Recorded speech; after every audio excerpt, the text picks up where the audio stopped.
Plan असतोच, परंतु अच्छा कडकनं वा. तर बघू शकता कडकनं खायला आणलेलं आहे, गरम गरम आणि कुरमुरीत आहेत वा.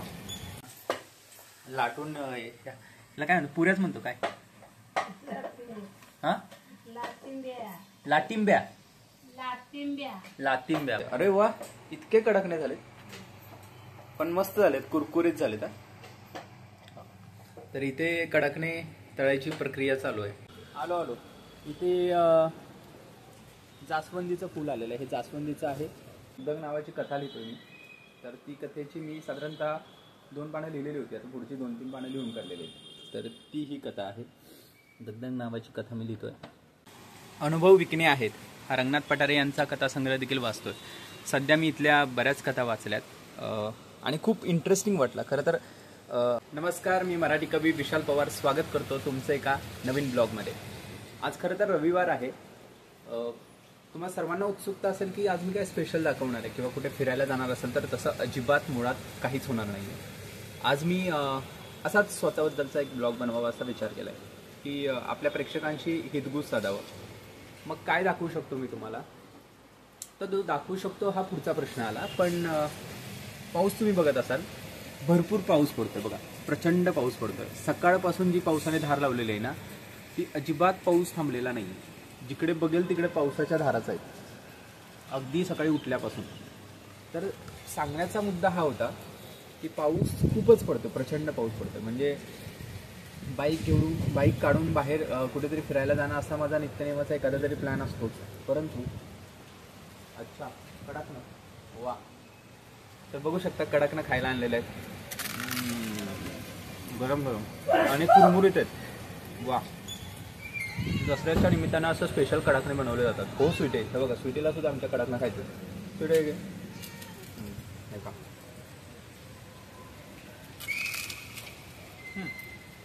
तर बाय द वे, आता महत्त्वाचा टॉपिक हा होता की पाऊस जेव्हा बाईक घेऊन बाहेर फिरायला जातो तेव्हा पाऊस हमखास येतो. असं बऱ्याचदा आमच्या बाबतीत झालेलं आहे. आणि मग मी ठरवलं आहे की आता अक्षरशः पावसाला मी केकाटलो आहे, कंटाळा आला मला पावसाचा, म्हणजे नुसती चिकचिक चिकचिक. तर आता मी ठरवलं आहे की पाऊस जेव्हा जाईल ना तेव्हाच मी कुठेतरी बाहेर राईडला निघेल. तर आता बरेच दिवस काही ब्लॉग बनवलेला नव्हता. अर्थात मी फक्त बाहेर जायचो त्याच गोष्टींचा ब्लॉग बनवायचो. त्यामुळे आता ठरवलं की नाही, आता काहीतरी चांगला ब्लॉग बनवूया. तर म्हणजे घरचा ब्लॉग बनवूया, आपण एक चर्चा करूया काही निमित्ताने त्या. तर तुम्ही आता बघत असाल की इथे कडकण्यांचा कार्यक्रम चालू आहे. आई आमची कडकणे बनवत आहे. कशाचं पीठ आहे? 4 मिक्स आहेत. 4 पीठं मिक्स आहेत. कोणती कोणती? मैदा. अच्छा, मैदा. डाळीचं पीठ. कोणत्या डाळीचं पीठ? चना डाळीचं. ओके, अजून? गव्हाचं पीठ. अच्छा, आणि रवा. म्हणजे ह्या 4 पिठांची रेसिपी आहे खरं तरी. गुळ. अच्छा, गुळ पण टाकला त्याच्यामध्ये. आणि वेलची. अच्छा, वेलची पण टाकली. आणि हे सगळं मिश्रण केल्यामुळे ते गोड लागणार पीठ, बरोबर. तर तुम्ही बघू शकता ह्या लाटून याला काय म्हणतो, पुऱ्याच म्हणतो काय, हा लाटिंब्या. लातिंब्या बघा, मराठीतला नवीन शब्द आहे लातिंब्या. तर या लातिंब्या बनवलेल्या आहेत. तिकडे पिठाचे गोळे आहेत आणि त्याचे लाटून छानपैकी लाटिंब्या बनवायचा कार्यक्रम चालू आहे. आता आपण बघूयात की एक्झॅक्टली त्याची प्रोसिजर कशी आहे. अरे वा, इतके कडक नाही झालेत पण मस्त झालेत, कुरकुरीत झालेत. तर इथे कडकने तळायची प्रक्रिया चालू आहे. गीतांजली, काय सांगशील? कसं काय तुम्ही अचानक प्लॅन कसं काय आला, म्हणजे आजच बनवावं असं का वाटलं? कारण दसऱ्याच्या पहिल्या दिवशी वगैरे किंवा दसऱ्याच्या आधी एक दिवस बनवतो ना आपण. अच्छा, कामामध्ये सगळी कामावर जाण्याची सगळी धावपळ असल्यामुळे आज तो रविवारची सुट्टी असल्यामुळे आपण तो प्लॅन केलाय, बरोबर. तर मी प्रेक्षकांना विनंती करतो, तुम्हाला जर कडकणे खायचे असेल तर तुम्ही आमच्या घरी या. नक्कीच तुम्हाला आम्ही कडकणे खायला देऊ. बघा किती सुंदर पद्धतीमध्ये ते भाजलं जातंय आणि इतके कुरमुरीत आहे, इतके गोड लागतात, स्वादिष्ट आहेत. अच्छा, नैवेद्याच्या आधीच आम्ही ट्राय केलेला आहे, पण हरकत नाही, माणसामध्येच देव असतो असं आपण ऐकलेलं आहे, वाचलेलं आहे कुठेतरी. तर आपणच खाऊया, देवाला तर दाखवूच आपण त्या दिवशी. तर कार्यक्रम आपण उरकलेला आहे कडकण्यांचा. तर ही सगळी धावपळ तुम्ही बघितले असेल की आमच्या घरी कडकण्याची धावपळ चालू आहे. राहुलचं काय चाललंय आपण बघूया. राहुल काय करतोय? राहुलचं काहीतरी लॅपटॉपवरती काम चालू आहे. काय करतोय रे? हॉटेल बुकिंग, फ्लाईट बुकिंग, ऑफिसचं काम. फ्लाईट बुकिंग, ऑफिसचं काम चालू आहे. रविवारचं पण उद्या जाणार आहे ना मॉर्निंगला. कुठे जाणार आहे सुद्धा मॉर्निंगला? मी नाही जाणार, मग एम्प्लॉय जाणार आहे. तुमचे एम्प्लॉय जाणार आहेत कंपनीचे? अच्छा, कुठे जाणार आहेत? हैदराबादला. अच्छा, तर त्याचं काम चालू आहे. तर प्रत्येकजण आपापल्या ॲक्टिव्हिटीमध्ये बिझी आहे. मी पण काहीतरी ॲक्टिव्हिटी करत होतो, त्याबद्दल मी तुम्हाला थोड्या वेळात सांगेन. पण तत्पूर्वी मी सकाळी उठल्यानंतर मला सर्दी जाणवत होती थोडीफार, आणि मग मी फ्रेश झालो, आंघोळ वगैरे केली, आणि त्यानंतर काय केलं सांगतो तुम्हाला. इथे तुम्ही बघत असाल तर इथे काही झाडं आहेत. हे तुळशीचं रोप आहे. इथे आहे शेंगदाणा. आमच्या वडिलांनी सहज इथे शेंगदाण्याचे काही दाणे टाकले आणि त्याला भुईमुगाचं रोप आले बघा. तर ॲक्च्युली काही भुईमुग लावायचा नव्हता, पण सहज लावला आणि आलं. इथे गुलाबाचं रोप आहे. हा बोल. आलो. इथे जास्वंदीचं फूल आलेलं आहे. हे जास्वंदीचं आहे. आणि राहुल, हे कशाचं आहे रे बाजूचं? लिंबाडा की काय? नाही, बाजूचं कशाचं झाड आहे ते? लिंबाडा आहे. हा, कढीपत्ता, सॉरी. हे बाजूचं आहे जे कढीपत्त्याचं झाड आहे.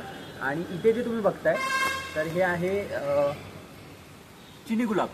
तर या चिनी गुलाबाच्या कुंडीमध्ये ते एक रोप आलेलं होतं, ह्याचं तुळशीचं रोप आलेलं होतं. तर ते तुळशीचं रोप काढलं मी तिथून, आणि सकाळी मी एका दुसऱ्या कुंडीमध्ये लावलं, कारण वाढ होताना त्या झाडाला त्रास व्हायला नको म्हणून आम्ही दुसरीकडे काढला. तर आपण ते बघूया. तर हे बघा, हे आहे ते तुळशीचं रोप, जे की मी तिथून काढून इथे लावलं, कारण त्याला सेपरेट कुंडी केल्यामुळे ते छान येईल. तर इथेही काही आपल्याकडे झाडं आहेत. हे पण गुलाबाचं रोपटं आहे.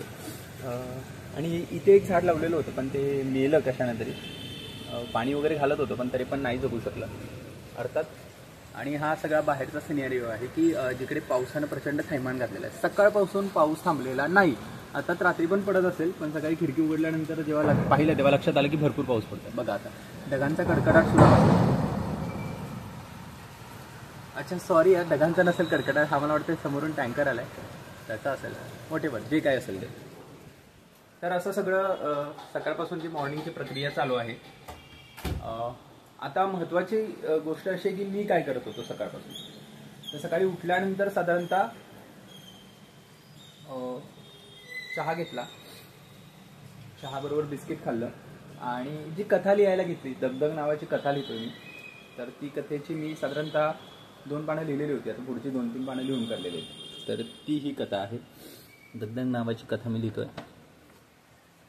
तर अशी काही पानं आहेत. याच्यासाठी मी एक झेरॉक्सचा सेटच घेऊन आलो आहे, कारण मला एका पेजवरती बॅक साईडला लिहायला आवडत नाही, मी ते फ्रंट साईडलाच लिहितो. तर अशी पानं माझी भरपूर साचून लिहून साचलेली आहेत. आणि त्यानंतर मी अनुभव विकणे आहेत हा रंगनाथ पठारे यांचा कथासंग्रह देखील वाचतोय. सध्या मी इथल्या बऱ्याच कथा वाचल्यात आणि खूप इंटरेस्टिंग वाटला खरं तर. अनुभव विकणे आहे हा रंगनाथ पठारे यांचा हा जो कथासंग्रह आहे ना, रंगनाथ पठारे यांचा हा पहिला कथासंग्रह आहे. याच्यानंतर त्यांनी बरीच पुस्तकं लिहिलेली आहेत, बरीच पुस्तकं प्रकाशित केलेली आहेत, पण मला आवडलेला हा कथासंग्रह आहे. कारण याच्यात त्यांनी सुरुवातीच्या टप्प्यामध्ये, म्हणजे लेखक जेव्हा प्रकाशित होतो किंवा प्रकाश झोतात येतो, मोठा होतो लेखक, तेव्हा सगळ्यांनाच माहीत असतो की लेखकानं काय केलेलं आहे किंवा काय प्रयोग केलेला आहे त्याच्या लेखनामध्ये. पण सुरुवातीच्या टप्प्यामध्ये जेव्हा लेखक लिहितो तेव्हा त्याच्याकडून तितक्याशा अपेक्षा नसतात की तो इतकं सुंदर काय लिहू शकेल. बट या कथा वाचताना मला डेफिनेटली तो आनंद मिळाला. एका नवख्या लेखकाने, अर्थात ते आता खूप प्रसिद्ध आहेत, परंतु त्यावेळेची त्यांची स्टेज असेल, जो पहिला कथासंग्रह त्यांनी लिहिला, अर्थात ते नवखे असतील, तर त्यावेळेला त्यांनी कसं लिहिलं असेल त्याबद्दलची मला उत्सुकता होती. आणि या पुस्तकामध्ये साधारणतः ह्या पुस्तकाची कॉपी मी 4-5 पुस्तकं त्यांची घेतली होती. अखिल भारतीय साहित्य संमेलन जेव्हा दिल्लीला झालं त्या दरम्यान मी दिल्लीला गेलो होतो, तेव्हा मी त्यांचं हे पुस्तक घेतलेलं होतं आणि हे लिहून ठेवलं मी. ज्या दिवशी मी पुस्तक घेतो त्या दिवसाची मी तारीख त्या पुस्तकावरती टाकून ठेवतो. तर त्याच्यातल्या संभव, रिट्रेचमेंट, संदर्भ नावाची कथा किंवा पाऊण पुरुष उंचीचं दार अशा ह्या अनुक्रमे या सगळ्या कथा आहेत. सध्या अनुभव विकणे आहेत ही कथा वाचतोय मी. ह्या 4 कथा मी आधीच वाचलेल्या होत्या. संभव, रिट्रेचमेंट नावाचा प्रकार काय असतो किंवा कामगार कपात कशी केली जाते, तर त्या कालखंडात कशी कामगार कपात केली जायची. कधी ज्या वेळेला नवीन शिक्षक म्हणून किंवा नवीन प्राध्यापक म्हणून तुम्ही एखाद्या कॉलेजवरती लागायचा आणि त्यावेळची परिस्थिती कशी होती प्राध्यापक म्हणून काम करतानाची, त्याबद्दलचा अनुभव आणि त्यावेळची रिट्रेचमेंट कशी असायची आणि त्यावेळेचं एखादं घर कसं कोलमडून पडायचं, भीती कशी असायची की आपली नोकरी जाण्याची संभावना आहे का. तर अशा सगळ्या अनुभव विश्लेषण असणारी ती कथा आहे. अनेक कथा आहेत आणि फार जबरदस्त कथा आहे. एक शेतकरी मुलगा कारखान्यात आपला माल विकण्यासाठी गेलेला असतो आपल्या सहकाऱ्यांसोबत गावातल्याच, आणि तिथे गेल्यानंतर तो एका वेश्या बाजारात जातो आणि वेश्या बाजारात गेल्यानंतर त्याचा जो सहकारी असतो तो एका वेश्येसोबत आत एका खोलीमध्ये जातो आणि हा नौका असतो, याला माहीत नसतं आणि हा देखील याला जायचं नसतं, परंतु तिथून एक मुलगी येते आणि ह्याला घ्यायचा प्रयत्न करते जवळ आणि आतमध्ये नेण्यासाठी. पण हा नौका असतो, हा घाबरलेला असतो आणि याला काही तसं करायचं नसतं आणि इतक्यात पोलीस येते. बिचारीकडे पैसे फार कमी असतात आणि तिथून धावपळ सुरू होते. त्याच्यात ती जी वेश्याव्यवसायातली बाई असते त्याच्या हातातलं घड्याळ, त्याच्याकडून पैसे वगैरे काढून घेते आणि हा बिचारा तिथून निघून जातो आणि एकटाच असं जात असतो रस्त्याने. पैसे खिशामध्ये नसतात, सकाळी उठून त्याला गावाला जायचं असतं आणि त्यात तो ह्या फसगतीमध्ये अडकलेला असतो. इतकं सुंदर वर्णन या कथेमध्ये केलेलं आहे. अशा अनेक कथा आहेत, वेगवेगळ्या प्रकारच्या कथा असतात. त्या कथेसंदर्भातलं विवेचन या पुस्तकामध्ये आहे. तर जनरली सकाळपासून आत्तापर्यंतचा हा माझा कार्यक्रम होता. तुम्ही बघितलं की घरामध्ये कडाकण बनवायचं काम चालू आहे. जेवणासाठी बटाटा, टोमॅटोची भाजी आणि वांग्याचं कालवण आहे, चपाती पण आहे आणि मॅच पाहतोय आम्ही.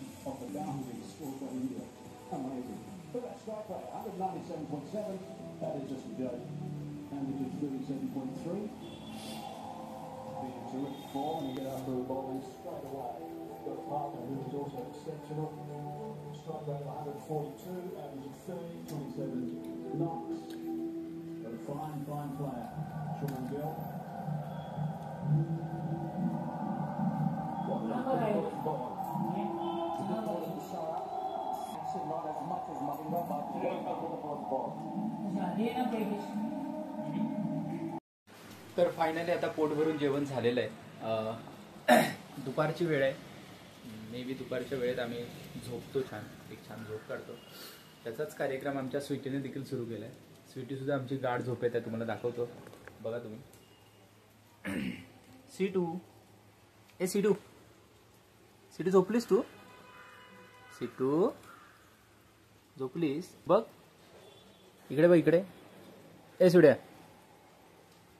सुड्या झोपलीस तू? पिल्लू झोप झोप झोप झोप झोप, आराम कर, आराम कर, आराम कर, झोप झोप तू. हां झोप झोप.